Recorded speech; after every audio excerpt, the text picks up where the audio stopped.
বিসমিল্লাহির রহমানির রহিম। আজকে হচ্ছে 27শে মে 2026। আমাদের বাংলাদেশ বার কাউন্সিল প্রিলিমিনারি ব্যাচের রিভিশন ক্লাস ফৌজদারি কার্যবিধির মানে শেষ ক্লাস হতে যাচ্ছে। ফৌজদারি কার্যবিধি দেখেন, আজকে আমরা যেটা আলোচনা করব সেটা হচ্ছে জামিন সংক্রান্ত বিধান। আন্ডারলাইন করেন, জামিন সংক্রান্ত বিধান। এই অধ্যায়টা অ্যাকচুয়ালি হচ্ছে 496 থেকে 502। যদিও এখানে লেখছে 496 থেকে 498, বাট 496 থেকে 502। তো এখানে জামিন আসলে কাকে বলে? যখন আপনাকে কোনো আইন শৃঙ্খলা বাহিনীর সদস্য, বিশেষ করে পুলিশ অফিসার, ওয়ারেন্ট অনুসারে বা বিনা ওয়ারেন্টে গ্রেফতার করবে, মোদ্দা কথা আপনার গ্রেফতার করে নিয়ে গেছে, তখন ওই গ্রেফতার করে নিয়ে গেলে হয় আপনি থানায় যাবেন, নাইলে কারাগারে যাবেন। এই তাদের হাত থেকে মুক্ত করার যে বৈধ প্রক্রিয়া, এটারই বলে হচ্ছে জামিন। অর্থাৎ আপনাকে পুলিশ গ্রেফতার করে নিয়ে গেছে, তিনি ওয়ারেন্ট অনুযায়ী করুক আর ওয়ারেন্ট ছাড়া করুক, আপনাকে জামিন নিতে হবে। জামিন ছাড়া আপনি ওখান থেকে ছাড়া পাবেন না। আর জামিন ছাড়া যদি ছাড়া পান, আবার আপনারা ধরে নিয়ে যাবেন। তো এই যে যে জামিন, এই জামিনের কোনো সংজ্ঞা ফৌজদারি কার্যবিধিতে দেয় নাই। তবে এখানে দেখেন জামিনের দুইটা শর্ত। একটা বলছে যে জামিন নামা, বেল, বন্ড, আর একটা হলো কি জামিনদার, সিউরিটি।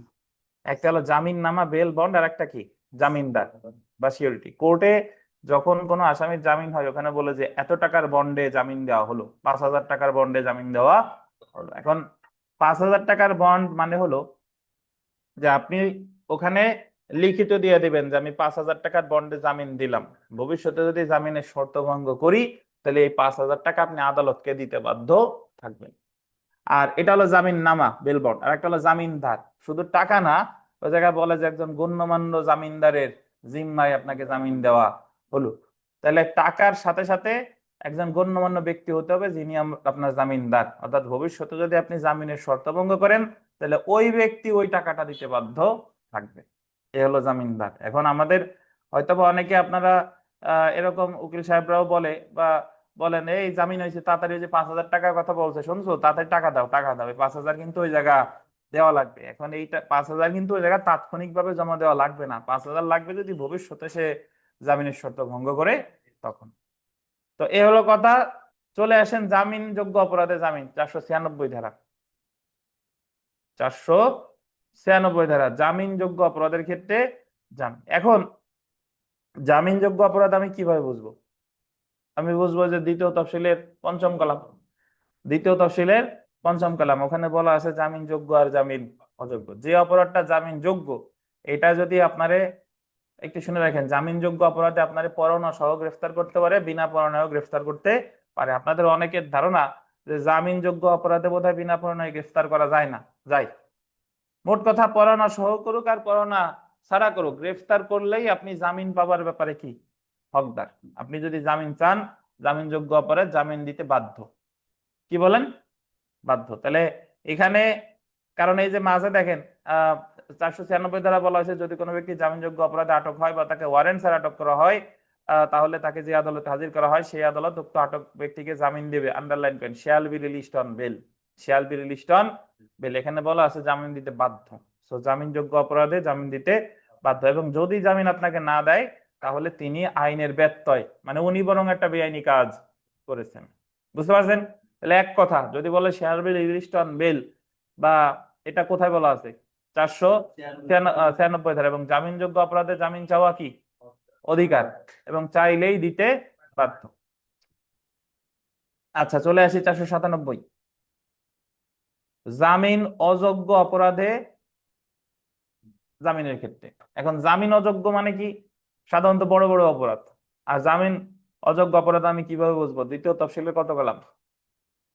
পঞ্চম কলাম। ওখানে বলা আছে জামিন অযোগ্য। এখন দেখেন, আমি জামিনযোগ্য অপরাধের ক্ষেত্রে ওখানে ছিল শেয়াল বি রিলিজড অন বেল, জামিন অযোগ্যের ক্ষেত্রে আছে may be released on bail. অর্থাৎ আপনারা জামিন দিতেও পারে, নাও পারে। দিবে কি দিবে না, কার ক্ষমতা? আদালতের বিবেচনামূলক ক্ষমতা। আদালত যদি মনে করে দিবে, নাইলে দিবে না। কিন্তু আপনি ওনার বিরুদ্ধে কোনো পদক্ষেপ নিতে পারবেন না। তাহলে দেখেন, 497 ধারা অনুযায়ী যদি কোনো ব্যক্তিকে পুলিশ জামিন অযোগ্য অপরাধে আটক করে বা ওয়ারেন্ট ছাড়া আটক করে, তাহলে জামিন দেওয়া যেতে পারে may be released on bail. না মিললে সমস্যা নাই, যা বলি এই কথাগুলো শুনেন। এখানে 497 ধারায় কি শব্দটা ব্যবহার করছে? মে। মে শব্দটা ব্যবহার করলে এই কারণে জামিন দেওয়া কি ক্ষমতা? বিবেচনামূলক ক্ষমতা। কিন্তু জামিন অযোগ্য অপরাধে আদালত অভিযুক্ত ব্যক্তিকে জামিন দিবে না, shall not be released on bail. প্রথমে বলছে জামিন দিবে কি দিবে না বিবেচনামূলক ক্ষমতা, পরের বার বলছে কি জামিনযোগ্য অপরাধে, জামিন অযোগ্য অপরাধে জামিন দিবে না, জামিন দিবে না কিছু কিছু অপরাধের ক্ষেত্রে। কি কি অপরাধ? সে যদি মৃত্যুদণ্ড, যাবজ্জীবন কারাদণ্ডে দণ্ডনীয় কোনো অপরাধী বলে বিশ্বাস করার আদালতের যুক্তিসঙ্গত কি থাকে? কারণ থাকে। দেখেন, প্রথমে বলছে জামিন অযোগ্য অপরাধে জামিন দিতেও পারে, নাও পারে। এরপরে এসে বললো যে জামিন অযোগ্য অপরাধে জামিন দেওয়াই যাবে না। কি দেওয়া যাবে না? কোন কোন অপরাধের ক্ষেত্রে? মৃত্যুদণ্ড আর যাবজ্জীবন কারাদণ্ড। অর্থাৎ আপনাকে বলে দিছে আদালতে, যদি কেউ জামিন অযোগ্য অপরাধ করে এবং সেই অপরাধটার সাজা যদি মৃত্যুদণ্ড আর যাবজ্জীবন কারাদণ্ড হয়, তাহলে তার জীবনও জামিন দেওয়া যাবে না। অর্থাৎ মৃত্যুদণ্ড বা যাবজ্জীবন কারাদণ্ডে দণ্ডনীয় কোনো অপরাধের ক্ষেত্রে জামিন না দেওয়া আদালতের জন্য গোল দেবেন আদেশ সূচক বা ইম্পারেটিভ। এখন তাহলে প্রশ্ন হলো কি স্যার, তাহলে খুনের মামলায় কি কেউ কোনোদিন জামিন পায় না? এখন পর্যন্ত যতটুকু পড়ছি সেই অনুসারে কি পায় না। তবে এখানে 497 ধারায় 3টা ক্ষেত্র বলছে। এই তিন ধরনের ব্যক্তি যে অপরাধী করুক না কেন তারা জামিনের ক্ষেত্রে বিশেষ সুবিধা পেয়ে থাকে। এরা হলো কারা কারা? এই যে দেখেন, যদি তার বয়স 16 বছরের কম হয়, মানে যিনি অপরাধী তার বয়স কত বছরের কম? 16 বছরের কম। যদি সে কি হয়? স্ত্রীলোক হয়। স্ত্রীলোক মানে হলো মহিলা, বুঝছেন? আর একটা হলো পীড়িত বা অক্ষম হয়। পীড়িত বা অক্ষম। তাহলে আপনি এই মৃত্যুদণ্ড বা যাবজ্জীবন কারাদণ্ডযোগ্য অপরাধে যদি জামিন পেতেই চান, তাহলে আপনাকে এই 3টা যে কোনো একটা হতে হবে। 16 বছরের কম হইতে হবে, স্ত্রীলোক হইতে হবে, পীড়িত অথবা কি অক্ষম হইতে হবে। তাহলে আদালত জামিন দিলেও দিতে পারে। এখন তাহলে আপনাকে যদি বলে জামিনযোগ্য অপরাধে জামিন 400 কত 96, জামিন অযোগ্য অপরাধে জামিন 497। এখন আমরা চলে আসি 498 ধারা, আগাম জামিন বা এন্টিসিপেটরি বেল। এখানে আগে একটা পেজ দিয়েছিলাম, আপনাদের পেজের এই মুহূর্তে দরকার নাই, আর যদি কিছু লেখার থাকে আমি বলে দেবো, ওই জিনিসটা লিখবেন। এখন শুনেন ভাই, আগাম জামিন আসলে কাকে বলে? আমরা নর্মালি জানি জামিন চাওয়া হয় কখন? কাউকে গ্রেফতার করে নিয়ে গেছে তারপরে, গ্রেফতার করে নিয়ে গেছে তারপরে। কিন্তু কিছু কিছু ক্ষেত্রে গ্রেফতার হওয়ার আশঙ্কা আছে, পসিবিলিটি আছে, সেই ক্ষেত্রে আমি আগাম জামিন চাইতে পারি যে আমার যাতে গ্রেফতার করা না হয়। আপনার জ্বর হওয়া ভাব কোনো হয় নাই, তার আগেই অনেকে ওষুধ 2টে খেয়ে ফেলেন, এটা হলো আগাম খাওয়া, যাতে আমার জ্বর কি না আসে। আর যখন জ্বর হয়ে গেছে তখন যে ওষুধটা খাচ্ছেন, এটা হলো 496 আর 497। তো গ্রেফতার হওয়ার পূর্বে যে বিধানটা, এটাকে বলে আগাম জামিন। এই আগাম জামিনটা আছে 498 ধারায়, যদিও 498 ধারায় আগাম জামিন সংক্রান্ত সরাসরি কোনো কথা বলা নাই। এখন আগাম জামিনের তাহলে আর এক নাম কি? গ্রেফতার পূর্ব জামিন বা এন্টিসিপেটরি বেল। যদিও যদি পরীক্ষায় প্রশ্ন আসে যে 498 ধারায় এন্টিসিপেটরি বেল শব্দটা কয়বার এসেছে, একবারও আসে নাই। এখন আগাম জামিন কার কাছে চাওয়া যায় শোনেন, 498 মানে হলো 2টা আদালত। 498 মানে কয়টা আদালত? 2টা আদালত, একটা হলো দায়রা জজ অথবা হাইকোর্ট বিভাগ। তাহলে আগাম জামিন দায়রা জজের কাছেও চাওয়া যায়, হাইকোর্ট বিভাগেও চাওয়া যায়, বাট বাস্তবে চাওয়া হয় হাইকোর্টে। ফৌজদারি কার্যবিধি অনুসারে দায়রা জজেরও ক্ষমতা আছে, কিন্তু উনি জীবনেও এক্সারসাইজ মানে এটা প্রয়োগ করে না, কিন্তু আইনে ওনার ক্ষমতা আছে। তাহলে যদি আপনাকে বলে আগাম জামিন চাওয়া হয় কত ধারায়? 498 ধারায়। কার কার কাছে চাওয়া যায়? দায়রা জজ অথবা হাইকোর্ট বিভাগ। কিন্তু বাস্তবে দেয় কারা? হাইকোর্ট বিভাগ। আগাম জামিন হলো আপনি যখন চার্জশিট হয় নাই কোনো মামলায়, পুলিশ রিপোর্টের আগ পর্যন্তই আগাম জামিন চাওয়া যায়। কি পর্যন্ত বলেন? পুলিশ রিপোর্টের আগ পর্যন্ত। যদি কোনো মামলায় পুলিশ রিপোর্ট হয়ে যায়, তাহলে মানে আপনি আর পুলিশ রিপোর্ট মানে চার্জশিট হয়ে যায়, তাহলে আর আগাম জামিন চাওয়া যাবে না। এবং যদি আপনাকে বলে আগাম জামিনের ক্ষেত্রগুলো কি কি, এটা উচ্চ আদালতের নজরে এসেছে যে আপনি রাজনৈতিক নেতা, আপনাদের হয়রানি করার জন্য শুধু শুধু গ্রেফতারের পায়তারা চলতেছে, এমনি আপনি আশঙ্কা করতেছেন যে যে কোনো সময় আপনারা গ্রেফতার করতে পারে, সেই ক্ষেত্রেই একজন ব্যক্তি কিসের আবেদন করে? আগাম জামিনের আবেদন করে। বুঝতে পেরেছেন? তো তাহলে আর একটা বিধান হলো আগাম জামিন যদি মঞ্জুর করে, এটা সর্বসাকুল্যে বলবৎ থাকতে পারে 8 সপ্তাহ। কত সপ্তাহ? 8 সপ্তাহ। আগাম জামিন দিলে সর্বসাকুল্যে 8 সপ্তাহ এটা হতে পারে। এবং সাধারণত বলছে যে গুরুতর অপরাধে আগাম জামিন দেওয়া যাবে না। আদালত ইচ্ছা করলে দিতে পারে, বাট সাজেস্ট করছে যে দেওয়া যাবে না। মৃত্যুদণ্ড, যাবজ্জীবন কারাদণ্ড যোগ্য এই সকল অপরাধে আগাম জামিন দেওয়া কি যাবে না। এখন একটু বুঝাই ভাই, এই কথাটা একটু শুনেন। সেটা হলো যে আপনারে যদি কাউকে ধরে নিয়ে যায়, উকিল সাহেবের কাছে গেছেন, উকিল সাহেব দেখলো যে এর যে অপরাধে গ্রেফতার করছে এটা হলো জামিন যোগ্য, তাহলে আমি জামিন চাবো 496 ধারায়। আর উকিল সাহেব যদি দেখেন এটা হলো জামিন অযোগ্য, তাহলে উকিল সাহেব আমলি আদালতে জামিন চাইবে 497 ধারায়। এটুকু তো বুঝেন। এখন আমরা জানি আমলি আদালত মানে হলো যে যে যে আদালতে প্রথম মামলাটা থাকে বদলি হওয়ার আগ পর্যন্ত, বদলি হওয়ার আগ পর্যন্ত। এখন আমলি আদালতে আপনি 497 ধারায় জামিন চাইলেন, মানে ম্যাজিস্ট্রেট কোর্টে জামিন চাইলেন, জামিন দেয় নাই, জামিন দেয় নাই। এখন তো আমার ম্যাজিস্ট্রেট কোর্ট যদি জামিন না দেয়, তাহলে জামিন চাইতে হয় দারা জজের কাছে। কার কাছে? দারা। এখন ম্যাজিস্ট্রেট কোর্টের কাছে আমি চাইছিলাম কত ধারায়? 497 ধারায়। যদি কোনো কারণে নিম্ন আদালত জামিন না দেয়, তাহলে আমাকে জামিন চাইতে হয় দায়রা জজের কাছে। আর দায়রা জজের কাছে জামিন চাওয়া মানেই 498। কত? 498। আগাম জামিন তো শেষ করে আসছি। আগাম জামিন ছাড়াও যদি নিম্ন আদালত জামিন না দেয়, তাহলে দায়রা জজের কাছে জামিন চাইতে হবে কত ধারায়? 498। এটারা বলে criminal miscellaneous case. Criminal miscellaneous case কোর্টে যারা জানেন তারা ওই যে বলে ক্রিমিস বা সিআরমিস বলেন, ক্রিমিস বা সিআরমিস। এই ক্রিমিস বা সিআরমিস মানে হলো নিম্ন আদালতে জামিন দেয় নাই, দায়রা জজের কাছে চাইছি কত ধারায়? 498 ধারায়। দায়রা জজের কাছে চাইছি, উনি দিতেও পারে নাও দিতে পারে। ধরেন উনি দেয় নাই, তাহলে আমার যাইতে হবে কোথায়? হাইকোর্টে। হাইকোর্টে যাইতে হবে 498 ধারায়। তাহলে আমি নিম্ন আদালতে চাইছিলাম 497-তে, দেয় নাই। নিম্ন আদালতে 98-তে চাওয়া যায় না। 98 মানেই হয় দায়রা জজ, নাইলে কি হাইকোর্ট। তাহলে নিম্ন আদালতে 497-তে চাইছিলাম, দেয় নাই। 498-তে দায়রা জজের কাছে গেছি, দায়রা জজও দেয় নাই, চলে যাব কোথায়? তাই হাইকোর্টে কত হয়? 400। বুঝছেন? তাহলে 498 ধারায় যে শুধু আগাম জামিন আছে বিষয়টা তা না। নিম্ন আদালত জামিন না দিলে দায়রা জজে বা হাইকোর্টেও যেতে হয় কত ধারায়? 498। বুঝছেন ভাই? এখন আপনাদের অনেকের মনের প্রশ্ন হইতে পারে, স্যার আমি সরাসরি ম্যাজিস্ট্রেটের কাছে না চাইয়া, দায়রা জজের কাছে না চাইয়া সরাসরি হাইকোর্টে যেতে পারি না?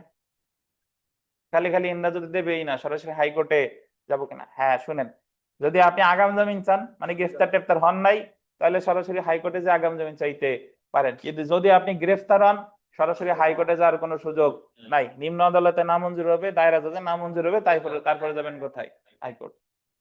বুঝতে পারছেন? তাহলে 498 ধারায় আমরা দুইটা ক্ষমতা জানলাম, একটা হলো আগাম জামিন, আর একটা হলো নিম্ন আদালত যদি জামিন না দেয়, তাহলে দায়রা জজ বা হাইকোর্টে যে যায়, এটাও কত? 498। 408 এই কথাগুলো বইতে নাই, আপনাদের শীতেও নাই, কোনো জায়গায় বলা নাই। বাস্তবে যারা প্র্যাকটিস করেন তারা জানেন, কিন্তু এই যে ধারাও অনেকে জানেন। তাহলে 498 ধারায় আগাম জামিন চাওয়া যায়। নিম্ন আদালত জামিন না দিলে তারপরে দায়রা জজ বা হাইকোর্টে জামিন চাবো, এটাও কত? 498। 498তে আর একটা ক্ষমতা আছে। আর একটা ক্ষমতা হলো, যদি কোনো আদালত জামিন দেয়, ওই বন্ডের পরিমাণ যদি বেশি হয়, ধরেন অনেক সময় বিচারকরা জামিন দিয়েছে 50,000 টাকার বন্ডে, তাহলে যিনি জামিনদার তিনি ওই বন্ডের টাকা কমানোর আবেদন করতে পারে 498-তে, যে এই 50,000 টাকা দেওয়ার সামর্থ্য আমার নাই, এই বন্ডের টাকা কমানো হোক। এটাও কত? 498। তাহলে 498-তে অ্যাকচুয়ালি কয়টা ক্ষমতা? তিনটা। ধরেন পরীক্ষায় তো প্রশ্ন আসে, কিন্তু যদি একটু প্র্যাকটিক্যাল প্রশ্ন দিয়ে দেয় যে নিম্ন আদালত জামিন দেয় নাই জামিন অযোগ্য অপরাধে, এখন দায়রা জজের কাছে জামিন চাইবেন কত ধারায়? বলে দিল জামিন অযোগ্য অপরাধে দায়রা জজের কাছে জামিন চাইবেন কত ধারায়। এখন জামিন অযোগ্য শুনলেই তো লোকজন 497 দাগাবে, কিন্তু দায়রা জজের কাছে ক্রিমিনাল মিসেলিনিয়াস কেস মানেই কত ধারা? 498। 498। তাহলে 498 ধারায় আগাম জামিন চাওয়া যায়। নিম্ন আদালত জামিন না দিলে 498 ধারায় আগাম জামিন না, 498 জামিন চাওয়া যায়। আর বেল বন্ডের টাকা কমানোরটাও কত ধারা? 498। তাহলে 498 ধারায় ক্ষমতা আছে কয়টা বলেন? ধন্যবাদ। এই হলো জামিন।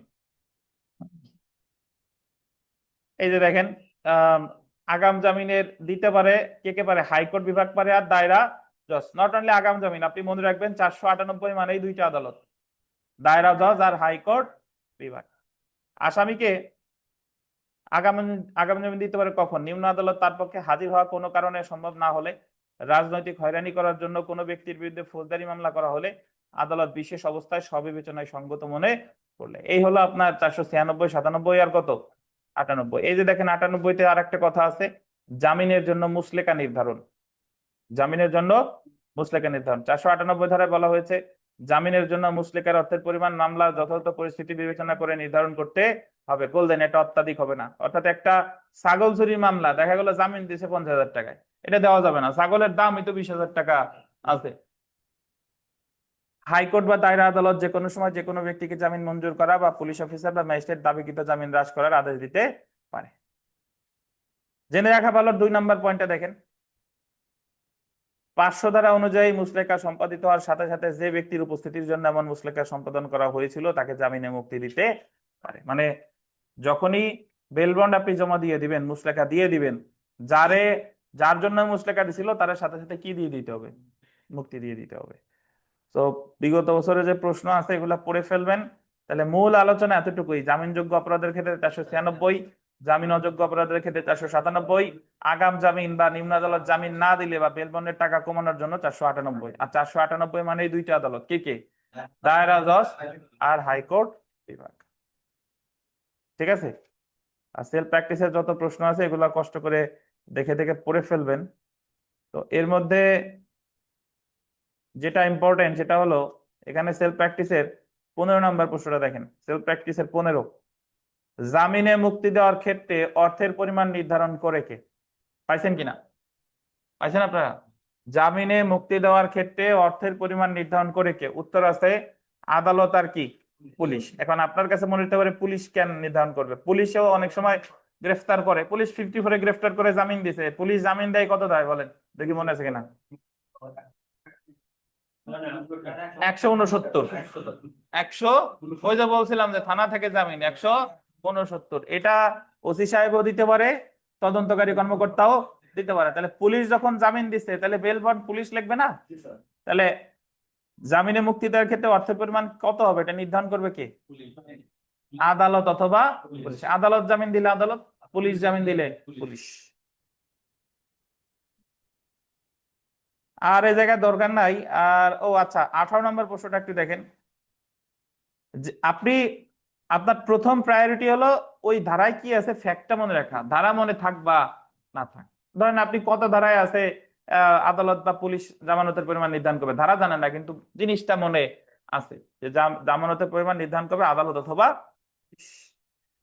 18 নম্বর দেখেন, যে ক্ষেত্রে প্রথম জামানত অপর্যাপ্ত হয় সেক্ষেত্রে আদালত পর্যাপ্ত জামানত প্রদানের নির্দেশ দিতে পারে যদি প্রথম জামানত অপর্যাপ্ত হয়ে থাকে, ভুলে গ্রহণ করে থাকে, প্রতারণার মাধ্যমে গ্রহণ করে থাকে, পরবর্তীতে কোনো কারণে অপর্যাপ্ত হয় উপরোক্ত সবগুলো, উপরে সবগুলো। এটা কি মানে? আদালত প্রথমে জামিন দিয়েছিল 100 টাকার বন্ডে, এখন ওনার মনে হলো যে 100 টাকা তো পর্যাপ্ত নয়, এই জায়গায় আরো বাড়ানো দরকার, তাহলে উনি বাড়াইতে পারে। অথবা উনি জামিন দিছিল 10,000 টাকার বন্ডে, উকিল সাহেব 10,000 টাকা শূন্যটা কম দিয়ে লিখে দিয়ে গেছে কত 1,000, এরকম আর কি, বা প্রতারণা করে, তাহলে সেই ক্ষেত্রে উনি বাড়াইতে পারে। কত ধারা? 501। 19 নম্বরটা দেখেন, জামিনদারের অব্যাহতি ডিসচার্জ অফ সিউরিটিস এর জন্য ফৌজদারি কার্যবিধির কত ধারায় ম্যাজিস্ট্রেটের নিকট আবেদন করা যায়? জামিনদারের অব্যাহতি 502।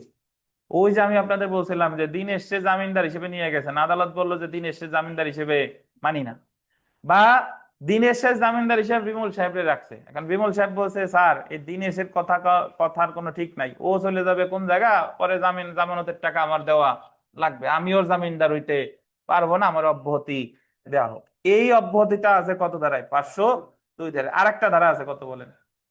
126। ডিসচার্জ অফ সিউরিটিস 502 তো আছেই, আর আছে কততে?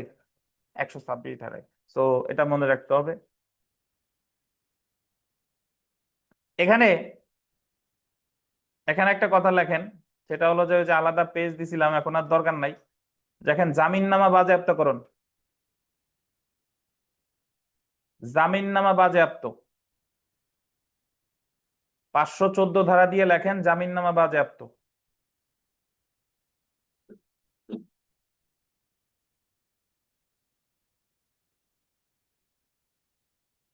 জামিননামা বাজেয়াপ্ত কত ধারা? 514, এবং স্টার দিয়ে লেখেন জামিনদারের অস্থাবর সম্পত্তি ক্রয় করতে পারে?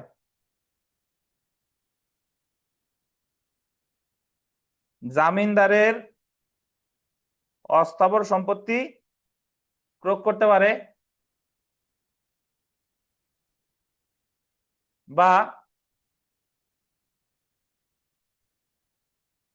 6 মাস দেওয়ানি কারাগারে আটক রাখতে পারে, বা 6 মাস, বা 6 মাস দেওয়ানি কারাগারে আটক রাখতে পারে।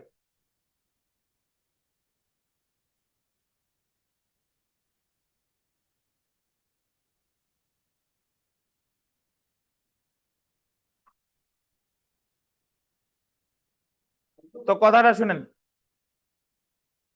যদি আপনাকে বলে যে জামিননামা বাজেয়াপ্ত করুন, কত ধারায় আছে? 514 ধারা। জামিননামা বাজেয়াপ্ত মানে হলো, ওই যে দিনেশ তো ভারত চলে গেছে, দিনেশের জামিনদার ছিল বিমল সাহেব, এখন বন্ডে লেখা আছে 50,000 টাকা, এখন এই 50,000 টাকা বিমল সাহেবের দেওয়া লাগবে, কারণ যিনি জামিনদার ছিল তিনিই তো দিবে। এখন বিমল সাহেবের যদি অস্থাবর সম্পত্তি থাকে, তাহলে আদালত সেটা কি করবে? ক্রয় করবে। নট স্থাবর, কি অস্থাবর, ক্রয় বিক্রয় করে ওই টাকাটা আদায় করবে। আর বিমল সাহেবের যদি কিছু না থাকে, তাহলে ওনারা দেওয়ানি কারাগারে পাঠাবে। কয় মাসের জন্য? সর্বোচ্চ 6 মাস। এটাই মনে রাখবেন, পরীক্ষার প্রশ্ন আসবে। জামিননামা বাজেয়াপ্ত কত ধারা? 514 ধারা। জামিনদারের কোন ধরনের সম্পত্তি ক্রয় করতে পারে? অস্থাবর। আর কোনো সম্পত্তি না থাকলে তাহলে দেওয়ানি কারাগারে কতদিন রাখতে পারে? ধন্যবাদ।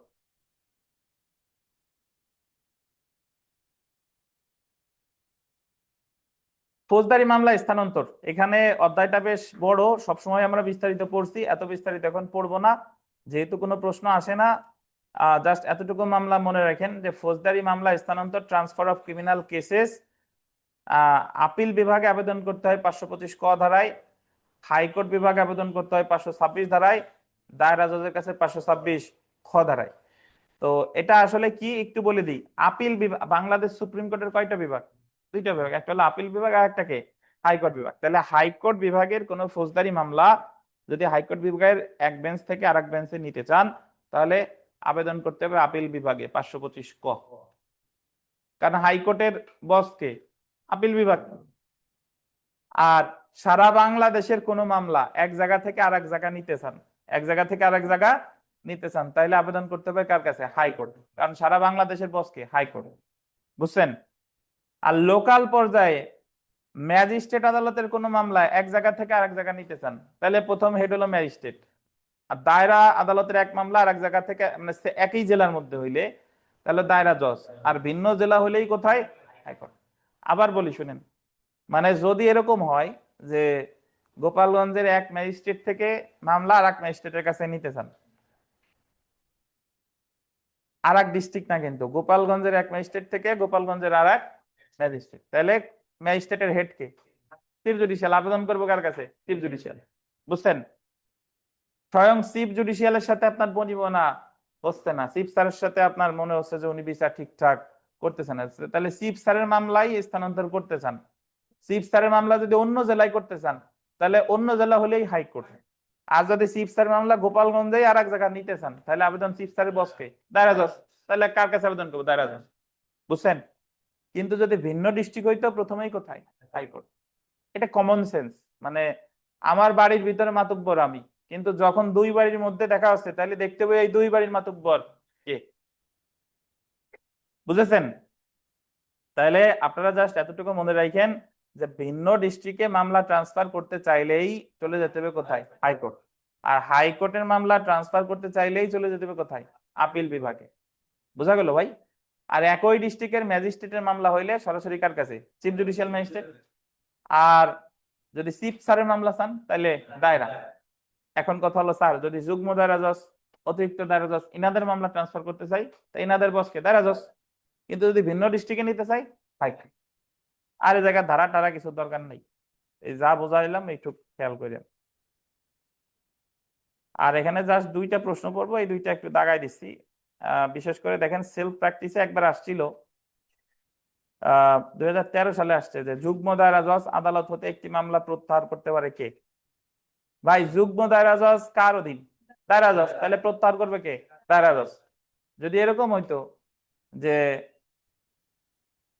ভিন্ন ডিস্ট্রিক্ট হইতো, যে কুষ্টিয়ার যুগ্ম দায়রা জজ আদালত হতে কোনো মামলা পাবনার যুগ্ম দায়রা জজে ট্রান্সফার করতে পারে কি? তাইলে হইতো কি হাইকোর্ট। ভিন্ন ডিস্ট্রিক্ট হইলেই হাইকোর্ট। সেই জায়গায় ধারা টারা মনে না থাকলে সমস্যা নাই, আপনি যে আমি যে মানে বিষয়টা বুঝাইলাম এটা মনে রাখেন, ভিন্ন ডিস্ট্রিক্ট হলেই কি হাইকোর্ট। এই যে দেখেন 2 নম্বর প্রশ্ন 2012 সালে এসেছে জুডিশিয়াল সার্ভিস পরীক্ষায়। কোন জেলার ম্যাজিস্ট্রেট আদালতের বিচারাধীন মামলা অন্য জেলায় অবস্থিত ম্যাজিস্ট্রেট আদালতে স্থানান্তর করার, অন্য জেলায় কোথায় করবেন বলে? পারবেন না? ভিন্ন ডিস্ট্রিক্ট হলেই কোথায়? হাইকোর্ট। ধারা টারা দিয়ে দরকার নাই। আচ্ছা,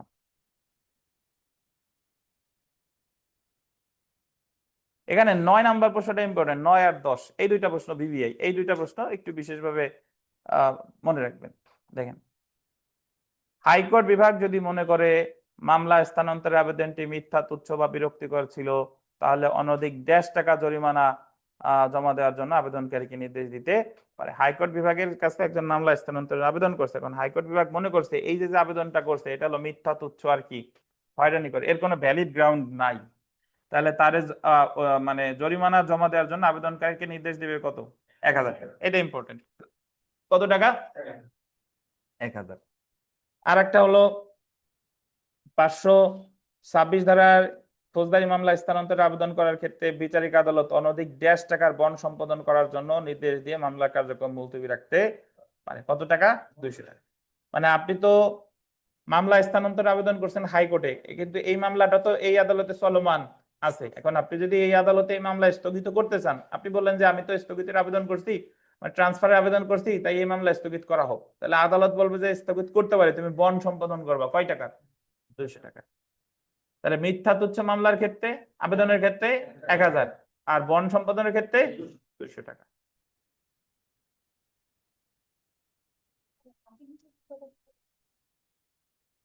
আপনি তো লেখছেন, মনে থাকবে কিভাবে? আমি তো কথা বলছি, আপনি তো লেখছেন।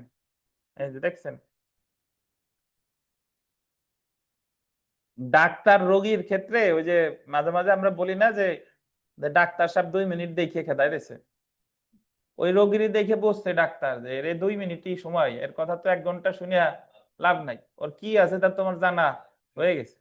তা আপনাদেরও পড়াইতে পড়াইতে আমার একটা অভিজ্ঞতা হয়েছে, যে আমি পড়াইছি উনি লেখছে, এখন ওনার মনে নাই এই জায়গা কি কইছি।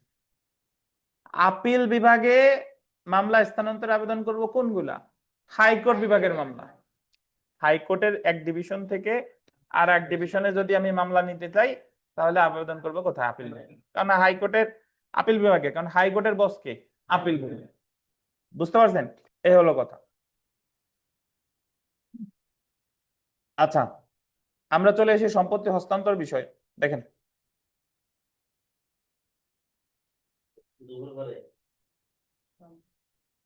এ আকিনুন নাকি?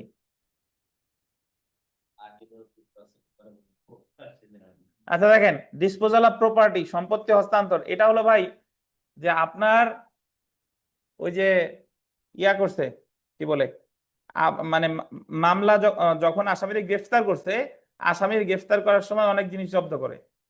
ধরেন চুরি চোরা, ওই ব্যক্তির কাছ থেকে, চোরের কাছ থেকে মোবাইল, টেলিভিশন এগুলো জব্দ করছে, বা ছিনতাইকারীর কাছ থেকে মাইক্রোবাস জব্দ করছে, বা ট্রাক জব্দ করছে, তাহলে এই জিনিসগুলো, বা গাঁজা জব্দ করছে, ফেন্সিডিল 1000 বোতল জব্দ করছে, বা তরমুজ 1 ট্রাক জব্দ করছে। এখন যে জিনিসগুলো জব্দ করছে এই জিনিসগুলো আদালত কি করবে, বা এই জিনিসগুলো আপনি ফেরতের আবেদন করবেন কত ধারায়? বুঝতে পারছেন? সহজ কথা হলো যে যখন কোনো আসামির কাছ থেকে বা কোনো মানে কোনো জিনিসপত্র জব্দ করা হয়, এক্ষেত্রে আদালত বেশ কয়েকটা বিধান অবলম্বন করে। যার জিনিস তারা ফেরত দিতে পারে 1, আদালত বিক্রি করার নির্দেশ দিতে পারে 2, আদালত ইচ্ছা করলে এগুলো ধ্বংস বা বাজেয়াপ্ত করতে পারে। ধারা টারা পরে, আগে বেসিক জিনিস বুঝেন। ধরেন ও যে 1000 বোতল ফেন্সিডিল জব্দ করছে, তাহলে এই জিনিস তো যার জিনিস তার জীবনেও ফেরত দেবে না, এটা এটা করবে কি? ধ্বংস। এটা করবে ধ্বংস। বুঝতে পারছেন? গাঁজা, দুর্লভ প্রকৃতির গাঁজা, এক টানে বহুতক্ষণ নেশা হয়, এই গাঁজা ধরেন জব্দ করছে, এটা কি ফেরত দেবে? দেবে না। কি করবে? জব্দ করবে, আর যে ইন্সপেক্টর বা যারা গ্রহণ করছে তারা একটু সরাই সরাই রাখে আর কি, এরা করে রাখে। যাই হোক, সেটা পরের কথা। যদি গাড়ি জব্দ করে, ধরেন ছিনতাইকারীর কাছ থেকে গাড়ি জব্দ করছে, বা যে অ্যাক্সিডেন্ট করছে ড্রাইভারে গ্রেফতার করছে আর গাড়ি জব্দ করছে, তাহলে গাড়ির কাগজপত্র যদি কেউ দেখাইতে পারে তাহলে গাড়ি তারে কি দিবে? ফেরত দিবে। বুঝছেন? গাঁজা বা অবৈধ জিনিস ফেরত দিবে। আচ্ছা, যদি এরকম হয় পচনশীল দ্রব্য মানে তরমুজ, এক ট্রাক তরমুজ, এখন যার তরমুজ সে আবেদন করে নাই, এখন তরমুজ তো আজীবন রাখা যাবে না, তরমুজ তো একসময় কি হয়ে যাবে? পচে যাবে। তাহলে তরমুজের ক্ষেত্রে এটা কিসের নিতে যাবে? বিক্রয়। বুঝেন কিনা? কিসের? বিক্রয়। তাহলে আমরা ধ্বংস পাইলাম, মানে ফেরত দেওয়া পাইলাম, কি পাইলাম? বিক্রয় পাইলাম। আর একটা আছে বাজেয়াপ্ত। বাজেয়াপ্ত কোনগুলা জানেন? বাজেয়াপ্ত হলো ওই যে চিফ জুডিশিয়াল ম্যাজিস্ট্রেট ভবন যান বা যে কোনো থানায় যান, দেখবেন যে অনেকগুলো গাড়ি ওই জায়গা মানে দিনের পর দিন থেকে কি হয়ে যাচ্ছে? নষ্ট হয়ে যাচ্ছে। বাজেয়াপ্ত হলো যে যার গাড়ি সে কোনোদিনই আইসা কাগজপত্র দেখাইতে পারে নাই। তাহলে সেই ক্ষেত্রে তো ওই জিনিসটা, মামলা যদি শেষ হয়ে যেত তাহলে ওই জিনিসটা সরকার নিলামে বিক্রি করে দিত, কিন্তু মামলাও শেষ হয় নাই, ও নিতে পারে না, তাহলে ওই জিনিস তো ওই জায়গা থেকে আস্তে আস্তে কি হয়ে যায়? ধ্বংস হয়ে যায়। আর যদি এরকম হতো যে যার জিনিস সে দেখাইতে পারে নাই, মামলা শেষ হয়ে গেছে, তাইলে সরকার এটা বাজেয়াপ্ত করে সরকারের নামে নিলাম করতো যে কে কে কিনবা কিনো। বুঝছেন? তাহলে তাহলে যখন কোনো অপরাধীর কাছ থেকে এই সকল জিনিস গ্রহণ করা হয় তাহলে কোর্টের কাছে কিন্তু বেশ কয়েকটা অপশন আছে। এখন কোনটা তিনি করবেন এটা ওই সম্পত্তির নেচারের উপর নির্ভর করে। এখন সহজ কথা শুনেন, যেটা হলো যদি মামলা চলমান থাকে, যদি কি মামলা চলমান থাকে, তাহলে এই জিনিসগুলা আপনি আপনার জিম্মায় নেওয়ার আবেদন, আপনার হেফাজতে বা জিম্মায় নেওয়ার আবেদন করবেন 516 কতে। কত? ধরেন আপনার একটা গাড়ি, আপনার ড্রাইভার চালায়, এক ড্রাইভার অ্যাক্সিডেন্ট করে দুইজনে মেরে ফেলছে, গাড়ি জব্দ করে নিয়ে গেছে আদালত, পুলিশ জব্দ করে আদালতে বলছে, এখন গাড়ি তো আদালতের হেফাজতে আছে, তাহলে মামলা চলমান আছে, এই সময়ে আপনি মালিক হিসেবে যদি ওই গাড়ি ফেরত পেতে চান, মামলা চলমান আছে, তাহলে আপনাকে আবেদন করতে হবে কত? 516 ক। 516 ক। বুঝেছেন? আর যখন মামলা শেষ হয়ে গেছে, রায় দিয়ে দিছে, সেই ক্ষেত্রে আবেদন করবেন 517। 517। এই যে একটু পড়ি দেখেন সংক্ষেপে, খুব সংক্ষেপে, সময় নাই আমাদের। দেখেন 516 ক ধারায় আদালত সম্পত্তি হেফাজতে রাখার আদেশ দিতে পারে। দেখছেন? যে সম্পত্তি বিষয়ে কোনো অপরাধ সংঘটিত হয়েছে বলে মনে হয়, যে সম্পত্তি কোনো অপরাধ করার জন্য ব্যবহার করা হয়েছে এবং উক্ত সম্পত্তি অনুসন্ধান, এই যে আন্ডারলাইন কেন, অনুসন্ধান বা বিচারের সময় ফৌজদারি আদালতে হাজির করা হলে, কখন হাজির করছে? অনুসন্ধান বা বিচার। তার মানে আপনি যদি বাস্তবে প্র্যাকটিক্যালি উকিল সাহেবরা যে দরখাস্তগুলো করেন ওই জায়গায় কোনো ধারা টারা থাকে না, ওই জায়গায় জাস্ট বলছে জিম্মায় নেওয়ার আবেদন, ওই জায়গায় কোনো ধারা নাই। কিন্তু পরীক্ষায় খাতা আসলে আপনিও উকিল হওয়ার পর ধারা দেওয়ার দরকার নাই, কিন্তু পরীক্ষায় পাস করতে হলে আমার জানতে হবে অনুসন্ধান বা বিচার যখন চলমান আছে তখন জিম্মায় নেওয়ার আবেদন করছি কততে? 516 ক। এই যে দেখেন, যদি সম্পত্তিটি প্রাকৃতিক কারণে ক্ষয়শীল হয় তাহলে আদালত উক্ত সম্পত্তি বিক্রয় করার বা অন্য কোনো উপায়ে হস্তান্তরের আদেশ দিতে পারে। 516 ক ধারার আদেশ বল দেবেন আপিল যোগ্য না, তাই এর বিরুদ্ধে কি করা যায়? রিভিশন করা যায়। অর্থাৎ আমি ফেরত চাইছিলাম মামলা চলাকালীন সময়ে, আমার ফেরত দেয় নাই, তাহলে আমার প্রতিকার কি? রিভিশন। ধন্যবাদ। জেনে রাখা ভালো। দেখেন 517 ধারা অনুযায়ী যখন কোনো ফৌজদারি আদালতে কোনো অপরাধের অনুসন্ধান বা বিচার সমাপ্ত হয়, আন্ডারলাইন করেন, অনুসন্ধান বা বিচার কি সমাপ্ত হয় মানে বিচার শেষ হয়ে গেছে, উক্ত অপরাধের যে সম্পত্তি বা দলিল বিষয় অপরাধটি সংঘটিত হয়েছে বলে আদালত মনে করে, আদালত উক্ত সম্পত্তি যে বা দলিল ধ্বংস, বাজেয়াপ্ত বা অর্পণের আদেশ দিতে পারে। তাহলে আপনি জাস্ট এতটুকু আর 517 হলো আপিল যোগ্য, একটু লিখে রাখেন 517 সমান সমান আপিল যোগ্য, আর 516 ক সমান সমান কি? রিভিশন যোগ্য।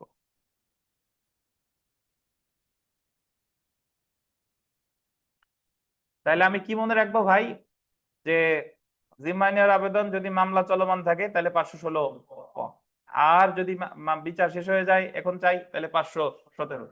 516 ক সমান সমান কি? রিভিশন। 517 সমান সমান কি? আপিল। আরেকটু জিনিস পড়বো, সেটা হলো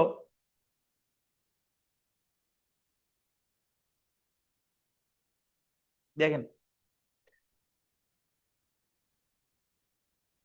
চোরাই মাল বা 51 ধারার সম্পত্তি জব্দ করার পর পুলিশ যে পদ্ধতি অনুসরণ করবে আর কি। 51 ধারা পুলিশ সম্পত্তি জব্দকৃত সম্পত্তি বা চোরাই মাল বলে সন্দেহযুক্ত সম্পত্তি বা কোনো সম্পত্তি এমন অবস্থায় পাওয়া গেছে বা কোনো অপরাধ সংগঠনের সন্দেহ সৃষ্টি করে, পুলিশ বিষয়টি মানে তিনি যখন কোনো সম্পত্তি জব্দ করবে ম্যাজিস্ট্রেটে জানাবে যে আমি এই মামলায় এক অমুক আসামির কাছ থেকে এই জিনিস জব্দ করছি। সম্পত্তির দাবিদার যদি পরিচিত হয় তাহলে ম্যাজিস্ট্রেট উক্ত সম্পত্তি তাকে অর্পণের নির্দেশ দিবে। মানে পুলিশ তো জব্দ করছে, এখন দাবিদার যে ওই সম্পত্তির দাবিদার সে যদি ম্যাজিস্ট্রেটের কাছে এসে যথাযথ প্রমাণ দেয় যে এই সম্পত্তির মালিক আমি, তাহলে তারে সেটা কি দিবে? ফেরত দিবে। যদি দাবিদার ব্যক্তি অজানা হয়, ধরেন গাড়ি জব্দ করছে, কার গাড়ি কি অজানা, ম্যাজিস্ট্রেট এমন সম্পত্তি আটক রাখবে এবং ক্রোকের আদেশ দিবে। আটক রেখে উনি কিসের নির্দেশ দিবে? যে সম্পত্তি ক্রোক করা হোক। এবং যে ব্যক্তি এমন সম্পত্তির দাবিদার তাকে উক্ত সম্পত্তি ক্রোকের আদেশের তারিখ হইতে আন্ডারলাইন করেন 1 মাসের মধ্যে হাজির হয়ে তার দাবি প্রতিষ্ঠার জন্য আদেশ দিবে। কয় মাসের মধ্যে? 1 মাসের মধ্যে হাজির হয়ে দাবি প্রতিষ্ঠার কি দিবে? আদেশ দিবে। আচ্ছা, যদি দাবিদার এমন মেয়াদের মধ্যে সম্পত্তিতে কোনো দাবি প্রতিষ্ঠান না করে এবং যে ব্যক্তির দখলে এমন সম্পত্তি পাওয়া গেছে সে যদি দেখাতে ব্যর্থ হয় যে এটা বৈধভাবে অর্জন করেছে, তাহলে এমন সম্পত্তি সরকারের কাছে চলে যাবে। তাহলে আমার মনে রাখতে হবে হাজির হতে হবে কয় মাসের মধ্যে? হাজির হইতে হবে 1 মাসের মধ্যে। 1 মাস।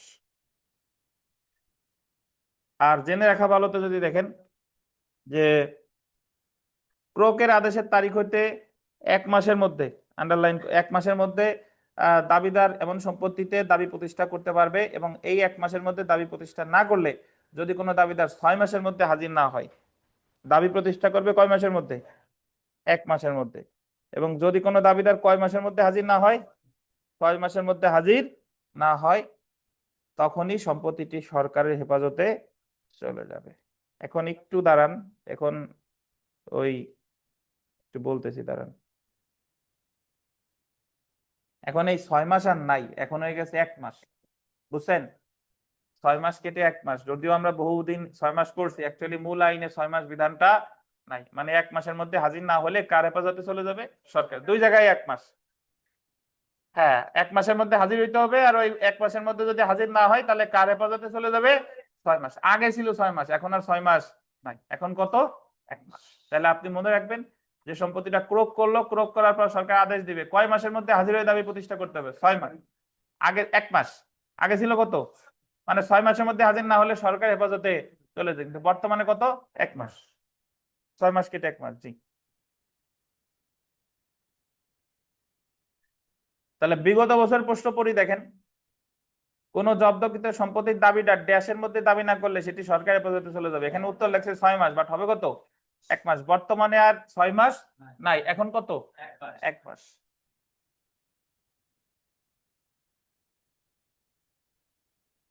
2 নম্বর প্রশ্নটা দেখেন, জামিননামা বাজেয়াপ্তির ক্ষেত্রে মুচলেকাবদ্ধ ব্যক্তি কর্তৃক জরিমানার টাকা পরিশোধ না করলে ড্যাশ দিন পর্যন্ত দেওয়ানি কারাগারে আটক রাখা যাবে। বলেন, ওই যে একটু আগে লেখা আসছি 514-তে লেখা আসছি না, ওই যে অস্থাবর সম্পত্তি ক্রোক করতে পারে আর দেওয়ানি কারাগারে কতদিন? 6 মাস। ফৌজদারি কার্যবিধির কোন ধারা মতে সম্পত্তি বা দলিল বাজেয়াপ্ত করা হয়? কত ধারা? 517 ধারা।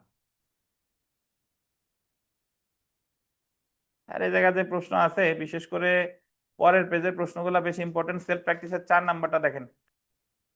সেলফ প্র্যাকটিসের 4-এ বলছে যে ফৌজদারি কার্যবিধির কত ধারা অনুযায়ী চিকিৎসক সাক্ষীকে তলব করার জন্য সমন দিতে পারে? 509। শুনেন, একটা মামলায় তো মানে বাদী পক্ষের মানিত সাক্ষী থাকে, যে অমুক অমুক অমুক সাক্ষী। এখন যদি ওই মামলায় মেডিকেল সার্টিফিকেট থাকে, পোস্টমর্টেম রিপোর্ট থাকে, মেডিকেল সার্টিফিকেট পোস্টমর্টেম রিপোর্ট গুলো কে দেয়? চিকিৎসক দেয়। তাহলে চিকিৎসককেও আদালতে উপস্থিত হয়ে সাক্ষ্য দিতে হবে। এখন চিকিৎসককে সমন দিবে কত ধারায়? 509 ধারায়। তাহলে মনে রাখবেন চিকিৎসক সাক্ষীকে সমন দিচ্ছে 509 ধারায়। যে সিভিল সার্জন বা চিকিৎসক ময়নাতদন্তের আবেদন প্রদান করে নিম্নলিখিত কোন ক্ষেত্রে তার অনুপস্থিতিতেও উক্ত প্রতিবেদন সাক্ষ্য হিসেবে ব্যবহার করা যায়? এটা বিবিআই। দেখেন, যদি তিনি মারা যায়, যদি তিনি সাক্ষ্য দিতে কি হয়? অক্ষম হয়, বাংলাদেশের বাইরে অবস্থান করে, বা তাকে আনার সময় ও ব্যয় সাপেক্ষ হয়। কি নাই বইতে? আর শুনেন, এটা সাক্ষ্য আইনের 32 ধারার মতো, যে যিনি পোস্টমর্টেম দিছে বা মেডিকেল সার্টিফিকেট দিছে তিনি আর বেঁচে নাই, তিনি আর বাংলাদেশে নাই, তার আনা সময়ও কি ব্যয় সাপেক্ষ, তাহলে তার ওই রিপোর্টটাকেই সাক্ষ্য হিসেবে গ্রহণ করা যাবে। এটা বলছে 509 ক। তাহলে চিকিৎসক সাক্ষীকে তলব 509, আর তার ওই বিবৃতি বা তার ওই রিপোর্টই সাক্ষ্য হিসেবে ব্যবহার করা যাবে 509 ক। তারপরটা দেখেন, ফৌজদারি কার্যবিধির কত ধারায় পূর্ববর্তী দণ্ড বা খালাস প্রমাণের পদ্ধতি আলোচনা করা হয়েছে? কত ধারা বলছে? 511। একটু বুঝেন, আমি একটা মামলায় খালাস পাইছি, ওই হত্যা মামলা আমার বিরুদ্ধে আবার দায়ের করছে। এখন আমি আদালতে গিয়ে বলবো যে রোনার, এই মামলা আমি অলরেডি একবার খালাস পাইছি, এই কারণে এই দ্বিতীয় মামলাটা 403 ধারা অনুসারে কি হবে? বাড়িতে হবে। 403 পড়ছি না যে একই বিষয় নিয়ে দুইবার মামলা করা যাবে না। এখন আমি মুখ দিয়ে বললে তো হবে না, আমি যে খালাস পাইছি ওই মামলায় আমার কি দেখাইতে হবে? সহিমৌখিত নকল দেখাইতে হবে। তাহলে এই যে প্রমাণের পদ্ধতি, পূর্ববর্তী দণ্ড বা খালাস প্রমাণের পদ্ধতি, এটা হলো কত? 511। যদি আমি খালাস পাই তাহলে দেখাবো সহিমৌখিত নকল। আর যদি বলি যে আমি এই মামলায় 5 বছর জেল খেটে বেরোইছি, এই যে আদালতের সহিমৌখিক সার্টিফাইড কপি, আমি যে জেল খাটছি এই যে তার প্রমাণ। বুঝছেন? তাহলে এই যে রায়ের কপি বা জেল খাটার যে সার্টিফাইড কপি বা ওয়ারেন্টের যে প্রমাণ, এটা দেখাইতে হবে কোন আদালতে? পরবর্তী আদালতে। ওই জায়গাতে আমি মুখ দিয়ে কথা বললে তো হবে না। তাহলে পূর্ববর্তী দণ্ড বা খালাস প্রমাণের পদ্ধতি কত ধারায় আছে? 511। 511। তারপরে প্রশ্নটাও ভিবিআই দেখেন,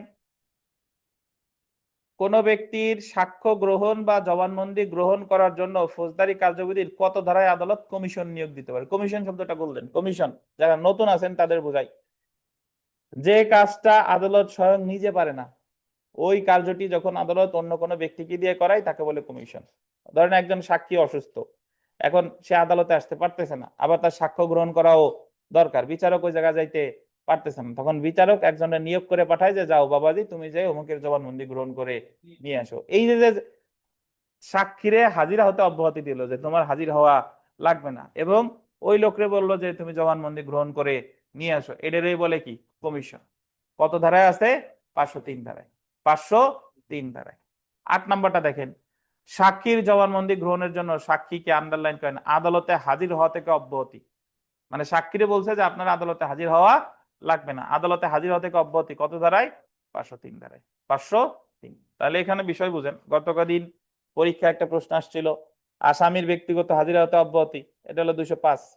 শান্তি রক্ষার মুসলেকার ক্ষেত্রে আসামির ব্যক্তিগত হাজিরা থেকে অব্যাহতি 116। তারপরে যিনি নালিশকারী সরকারি কর্মকর্তা হলে ব্যক্তিগত হাজিরা থেকে অব্যাহতি 247। 247। আর সাক্ষীর ব্যক্তিগত হাজিরা থেকে অব্যাহতি কত? 503। তাহলে কমিশনও 503, আর সাক্ষীর ব্যক্তিগত হাজিরা হতে অব্যাহতি এটাও কত? 503। সবশেষের এখানের এই প্রশ্নটা গুরুত্বপূর্ণ, যে কমিশন বলবৎ এবং ফেরত আসার উদ্দেশ্যে অনুসন্ধান, বিচার এবং মামলার কার্যক্রম মুলতবি রাখা যেতে পারে। মানে আপনি তো সাক্ষীর সাক্ষ্য গ্রহণ করার জন্য কমিশন পাঠাইছেন, এখন মূল যে মামলা, এই মামলার বিচার কতদিন মুলতবি থাকবে? 508 ধারায় বলছে সুনির্দিষ্ট যুক্তিসঙ্গত সময়ের জন্য, মানে আদালত যেটা যৌক্তিক মনে করে, 15 দিন 20 দিন, আদালত যেটা মনে করে ততদিন সময়ের জন্য মুলতবি থাকবে। তাহলে পরীক্ষার প্রশ্ন এরকম হতে পারে যে সাক্ষীর জবানবন্দি গ্রহণের জন্য কমিশন রে পাঠাইছে, মামলার কার্যক্রম মুলতবি থাকবে কতদিন? যুক্তিসঙ্গত সময়ের জন্য। তাহলে আবার শুনেন, চিকিৎসক সাক্ষীর সমান সমান 509। চিকিৎসক সাক্ষীর ওই মেডিকেল রিপোর্ট মারা গেলে, হারাই গেলে ওইটাই ব্যবহার করা যাবে 509 ক, নাকি? পূর্ববর্তী দণ্ড বা খালাস প্রমাণের পদ্ধতি 511। সাক্ষীর জবানবন্দি গ্রহণ বা সাক্ষীর ব্যক্তিগত হাজিরা থেকে অব্যাহতি 503। কমিশন নিয়োগ 503। আর কমিশন নিয়োগের জন্য মামলা কার্যক্রম মুলতবি রাখবে কতদিন? সুনির্দিষ্ট সময়ের জন্য। ধন্যবাদ। আপনাদের একটা এডিশনাল পেজ দিছিলাম, ওই পেজটা হাতে নেন এখন, গতকাল দিছিলাম না?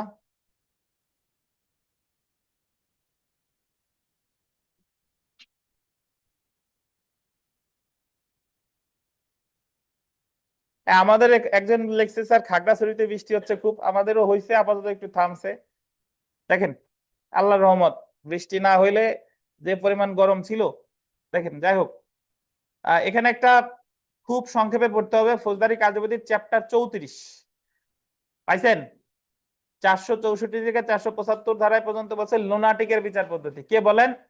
লুনাটিক। লুনাটিক মানে পাগল, যার মস্তিষ্ক বিকৃত হয়েছে, ঠিক নাই? আছেন নাকি কেউ আপনাদের মধ্যে লুনাটিক? আচ্ছা, তাহলে লুনাটিকের বিচার পদ্ধতি কত অধ্যায়? 34। 464 থেকে কত? 475। এখন 464 ধারা মনে না থাক, ফ্যাক্টটা যেন মনে থাকে। যে ম্যাজিস্ট্রেট আদালতে মামলা বিচারের সময় দেখা গেল একজন আসামি লুনাটিক, তাহলে ম্যাজিস্ট্রেট কি করবে? ম্যাজিস্ট্রেটে বললেই কি উনি বিশ্বাস করবে? না, উনি এই যে দেখেন, কোন মামলার অনুসন্ধান বা বিচারকালে কোন অভিযুক্তকে উন্মাদ বা পাগল বা মানসিক ভারসাম্যহীন বলে সন্দেহ হলে সংশ্লিষ্ট জেলার আন্ডারলাইন করেন সিভিল সার্জন বা মেডিকেল অফিসারের মাধ্যমে উক্ত অভিযুক্তকে পরীক্ষা করিয়ে, কিসের মাধ্যমে পরীক্ষা করাবে? সিভিল সার্জন বা মেডিকেল অফিসার পরীক্ষা দিয়ে অভিযোগের সত্যতা পেলে উক্ত ম্যাজিস্ট্রেট উক্ত মামলার কার্যক্রম গোল দিবেন, স্থগিত রাখতে পারে। তাহলে আমার মনে রাখতে হবে যে ম্যাজিস্ট্রেট আদালতে যদি কোনো আসামি লুনাটিক হয়, ম্যাজিস্ট্রেট পরীক্ষা করাবে কারে দিয়ে? সিভিল সার্জন অথবা মেডিকেল অফিসার। অতঃপর মামলার কার্যক্রম কি করবে? ধারা মনে রাখার দরকার নাই, ফ্যাক্ট যেন মনে থাকে।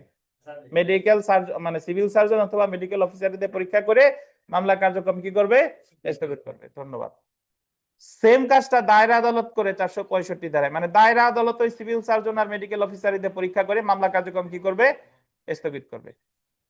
466 ধারা অনুযায়ী উন্মাদ ব্যক্তিকে মুক্তি প্রদান। এখানে দেখেন আন্ডারলাইন করেন, জামিন সহ বা জামিন ব্যতীত, জামিন সহ বা জামিন ব্যতীত। দেখেন উনি যদি উন্মাদ থাকে, ওনার উন্মাদনার কোনো উন্নতি হয় নাই, তাহলে একসময় তো ওনারে মামলার কার্যক্রম তো স্থগিত করলো, কিন্তু ওনারে তো মুক্তি দিতে হবে, জামিন সহ অথবা জামিন ব্যতীত। সব শেষে দেখেন 470 ধারা অনুযায়ী পাগল বা উন্মাদ ব্যক্তিকে খালাস।